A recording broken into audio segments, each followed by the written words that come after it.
کر سکتا ہے کہ جموں کشمیر کے لوگ جمہوریت میں یقین نہیں رکھتے.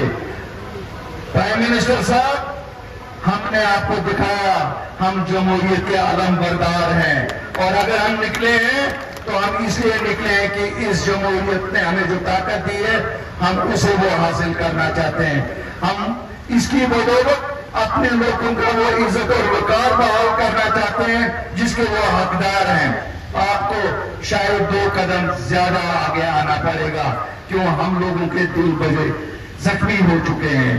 ہمیں 72 سال میں کانگریس نے نیشنل کانفرنس کے ساتھ مل کے کہیں کا نہیں رکھا. انہوں نے ایسی سازشیں کی، ہماری جسم کے 2 حصے کیے. کیا یہ سچ نہیں ہے کہ پنچ کے 2 حصے اگر ہوئے، ایک پار ایک آر، یہ نیشنل کانفرنس نے کانگریس کے ساتھ مل کے کیا.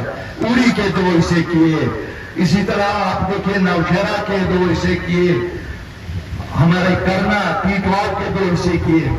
تو یہ اس سازش کو بے نقاب کرنا ہے کہ ہم لوگوں کو کیوں بانٹا گیا، اور سازش کو بے نقاب کرنے کے لیے شاید یہ ووٹ بہت ضروری ہے.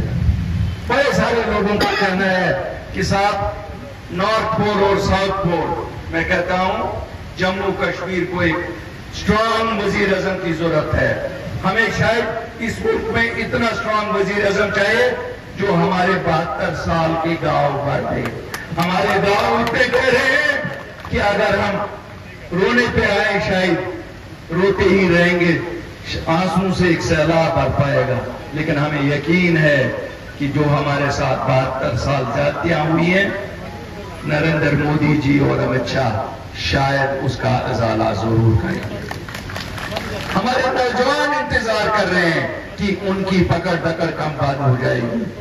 ہماری بیٹیاں انتظار کر رہی ہیں کہ وہ گریجویٹ پوسٹ گریجویٹ ہے، ان کو حق والے کو حق کیسے ملے گا. ہم اس دن کا انتظار کر رہے ہیں جس دن نوکریاں یہاں بکیں گی نہیں. ہم اس دن کا انتظار کر رہے ہیں جس دن ہماری بیسک جمہوریت واپس ہو. ہم اپنے لوگوں کو الیکٹ کریں اور ان کی سرکار یہاں بنے تاکہ وہ لوگوں کی خدمت کرے. وزیر اعظم صاحب، بیوروکریٹ کتنا ہی اچھا ہو، بیوروکریٹ ہے، اور اس کا نظریہ قانون کے دائرے میں اتنا ہی ہوتا ہے جتنا مجھے طے اس کی کرسی کب تک سیف ہے. یہ آپ کو معلوم ہے، آپ عوامی نمائندے ہیں، لوگوں کے لیے کام اس دائرے سے باہر نکل کے کرنا پڑتا ہے. اگر اس دائرے میں الیکٹڈ ریپرزینٹیٹیوز بھی رہیں تو ہم لوگوں کی کیا خدمت کر سکتے ہیں.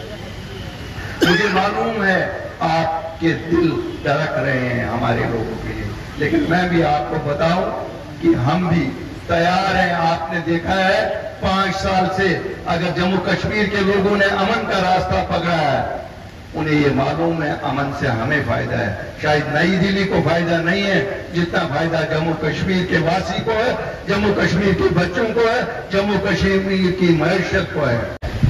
ان کو بیکار کہا جاتا ہے جب ان کو کرسی سے نکالتے ہیں. اب ہم تو درخواست ہی کر سکتے ہیں صاحب، ان کو پٹے پہ لکھ کے دے دو دونوں خاندانوں کو کہ جب تک زندہ ہیں یہی لوگ کرسی پہ، ان کو وہ وظیفہ دے دو. کیونکہ کہتے ہیں کہ جب آدر شاہ ظفر کو یہاں ہندوستان سے برما بھیجا گیا، وظیفہ پھر بھی کچھ دیا انگریزوں نے. اسی طرح میں کہتا ہوں اب یہ اقتدار کے لائق رہے نہیں، کیوں انہوں نے لوگوں کا خون چوسا 72 سال. ان کو وظیفہ کچھ دے دو وزیر اعظم صاحب، یہ ان کا وقار بحال ہو جائے گا. ان کا وقار خالی اسی سے باہر ہو جائے گا.